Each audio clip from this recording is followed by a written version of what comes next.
Hello friends. So today we are discussing about teaching methods. Teaching methods.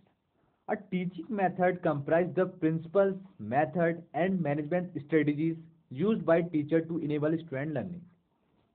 Means teaching methods में वो principles methods यानी कि तरीके और कुछ मैनेजमेंट स्ट्रेटजीज आती हैं जिसे टीचर अपनी टीचिंग में यूज करता है ताकि जो उसकी टीचिंग हो वो इफ़ेक्टिव हो और जो स्टूडेंट्स हैं वो अच्छे से बिल्कुल सीख सकें। टीचिंग मेथड में जो हमारा कंटेंट है उसको एक सीक्वेंस में रखा जाता है, एक ऑर्गेनाइज वे में उससे प्रेजेंट किया जाता है। तो इसमें बहुत सारे टास्क परफॉर्म होते हैं जिसकी हेल्प से हम जो टीचिंग का ऑब्जेक्टिव है वो गेन करते हैं। और बहुत सारे टीचिंग मेथड्स होते हैं हमारे सब्जेक्ट्स में, जैसे कि lecture method, demonstration method, project method, problem solving method और भी बहुत सारे मेथड होते हैं। और it is not possible to carry out teaching using only one method. ये पॉसिबल नहीं है कि हम किसी एक मेथड से पूरी टीचिंग कंप्लीट कर सकें। तो आज हम फर्स्ट पढ़ेंगे लेक्चर मेथड के बारे में। लेक्चर मेथड जो है it is most traditional and oldest method. ये बहुत ही परंपरागत मेथड है और ये बहुत ही पुराना मेथड है। ये बहुत सदियों से चला आ रहा है लेक्चर मेथड। जो ये मेथड है ये बहुत ज़्यादा सुविधाजनक है और इनएक्सपेंसिव मेथड ऑफ टीचिंग है। इनएक्सपेंसिव मेथड मतलब ये बिल्कुल खर्चीला नहीं है। ये खर्चीला इसलिए नहीं है क्योंकि लेक्चर मेथड में मेनली फोकस किया जाता है कि हम कंटेंट को कैसे प्रेजेंट कर रहे हैं। सिर्फ यहाँ पे कंटेंट पे फोकस किया जाता है। इसमें हमें किसी भी कंटेंट को एक्सपेरिमेंट के थ्रू डेमोन्स्ट्रेट करने की ज़रूरत नहीं होती। तो हमें कोई भी साइंटिफिक टूल रिक्वायर्ड नहीं होता, ना ही हमें कोई एक्सपेरिमेंट करने की ज़रूरत होती है। तो ये बहुत ही कम खर्चीला है, यानी कि इनएक्सपेंसिव मेथड है। लेक्चर मेथड की खास बात यह है कि इसमें कंटेंट को बिल्कुल सिस्टमेटिक और एक लॉजिकल वे में स्टूडेंट के सामने रखा जाता है ताकि स्टूडेंट ईजियर तरीके से सीख सके। तो लेक्चर मेथड में फोकल पॉइंट होता है वो टीचर होता है। मतलब इसमें जो टीचर होता है वो एक्टिव रहता है और जो स्टूडेंट होते हैं वो इनएक्टिव होते हैं और पैसिव लिसनर होते हैं। जो स्टूडेंट हैं वो सिर्फ टीचर की बातों को ध्यानपूर्वक सुनते हैं, इसलिए वो इनएक्टिव होते हैं। और टीचर इसमें पूरी तरीके से एक्टिव होता है। टीचर इसमें मेनली फोकल पॉइंट होता है। ये लेक्चर मेथड है, ये बेस्ट मेथड है उन टॉपिक के लिए जिसमें हम एक्सपेरिमेंट के थ्रू डेमोन्स्ट्रेट नहीं कर सकते, जिसमें कंटेंट ऐसा नहीं होता कि हम उसे डेमोन्स्ट्रेट कर सके। तो ये उन टॉपिक के लिए बेस्ट मेथड है। तो अब हम पढ़ेंगे लेक्चर मेथड की मेरिट्स और डीमेरिट्स। लेक्चर मेथड के मेरिट्स यानी कि लेक्चर मेथड के फायदे। तो फर्स्ट पढ़ते हैं हम। लेक्चर मेथड जो है useful from economic view point. मतलब जो लेक्चर मेथड है वो आर्थिक दृष्टि से बहुत ही महत्वपूर्ण है। ये इसलिए है क्योंकि lecture method required less expenditure. Means इसमें कोई भी साइंटिफिक मटेरियल या टूल की ज़रूरत नहीं होती है जिससे हम डेमोन्स्ट्रेट करते हैं। तो ये कम खर्चीला है और इसमें हमें किसी भी साइंटिफिक मटेरियल और टूल की ज़रूरत नहीं पड़ती है। तो ये आर्थिक दृष्टि से बहुत ही अच्छा है। दूसरा है कि इसमें teacher large number of student को सेम टाइम पे टीच कर सकते हैं। बहुत सारे स्टूडेंट को एक ही साथ पढ़ा सकते हैं। सेकंड आएंगे हम। सेकंड है टाइम सेविंग। जो लेक्चर मेथड है वो टाइम सेविंग है क्योंकि इसमें कोई भी हमें चीज़ को डेमोन्स्ट्रेट नहीं करना पड़ता है। जो हमारा करिकुलम है यानी कि सिलेबस है वो टाइम पे फिनिश हो जाता है।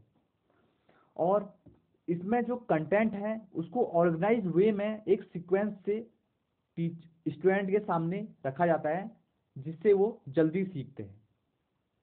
थर्ड है easier and more convenient. Easier मतलब आसान और मोर और बहुत ज़्यादा सुविधाजनक। ये ईजियर और more convenient to both student and teacher, दोनों के लिए ये आसान और सुविधाजनक है टीचर्स के लिए भी, स्टूडेंट्स के लिए भी। टीचर के लिए इसलिए है क्योंकि इसमें किसी भी चीज़ को एक्सपेरिमेंट या डेमोस्ट्रेट नहीं करना पड़ता, तो ये टाइम सेविंग भी है और ये आसान भी है और ये जल्दी भी हो जाता है।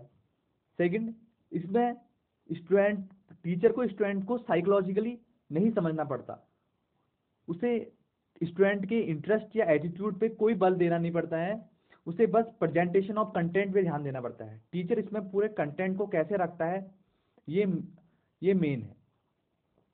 और ये स्टूडेंट के लिए आसान इसलिए है क्योंकि जो स्टूडेंट होते हैं वो बर्डन ऑफ एक्सपेरिमेंट से फ्री रहते हैं, यानी कि उन पे एक्सपेरिमेंट करने का कोई बर्डन नहीं रहता है, तो वो इसलिए फ्री रहते हैं।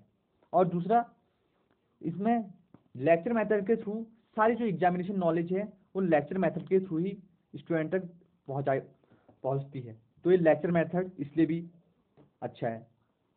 फोर्थ है रैपिडिटी एंड सेटिस्फैक्ट्री।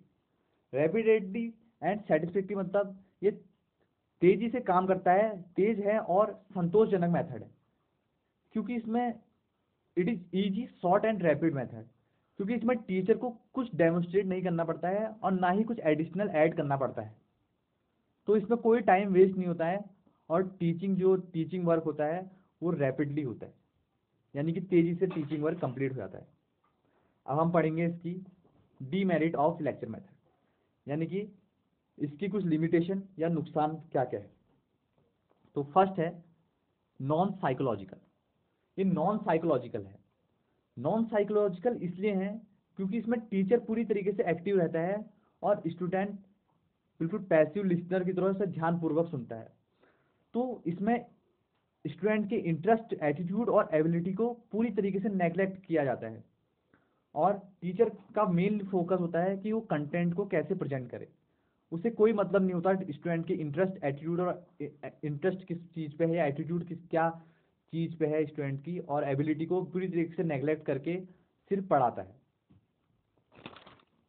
सेकंड है lake of practical knowledge.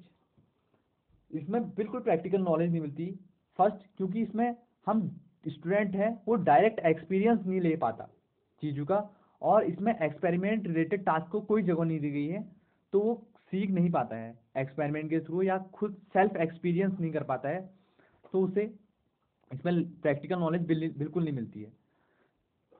Second point है इसमें जो learning by doing is totally neglected, यानी कर के सीखने को इसमें पूरी तरीके से नेग्लेक्ट किया गया है, तो इससे स्टूडेंट को खाली बुकिस और वर्बल नॉलेज मिलती है, उसे साइंस की नॉलेज कुछ नहीं मिलती है और ना ही उसे प्रैक्टिकल नॉलेज मिलती है।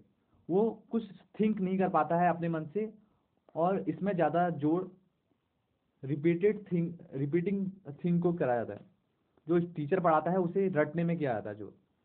तीसरा है अनप्रोग्रेसिव। ये मेथड पूरी तरीके से मेमोरी सेंटर्ड है। इसमें कोई मेहनत नहीं की जाती है कि वो स्टूडेंट की ऑब्जर्वेशन पावर को डेवलप कर सके, और इसमें पूरी तरीके से एक्सपेरिमेंट रिलेटेड टास्क को नेग्लेक्ट किया जाता है, तो स्टूडेंट को कोई अपॉर्चुनिटी नहीं मिलती कि वो रीजन और थिंक कर सके इस चीज़ के लिए, और स्टूडेंट को कोई भी अपॉर्चुनिटी नहीं मिलती जिससे उसकी मेंटल फैसिलिटी का डेवलपमेंट हो सके। तो ये पूरी तरीके से अनप्रोग्रेसिव मेथड है।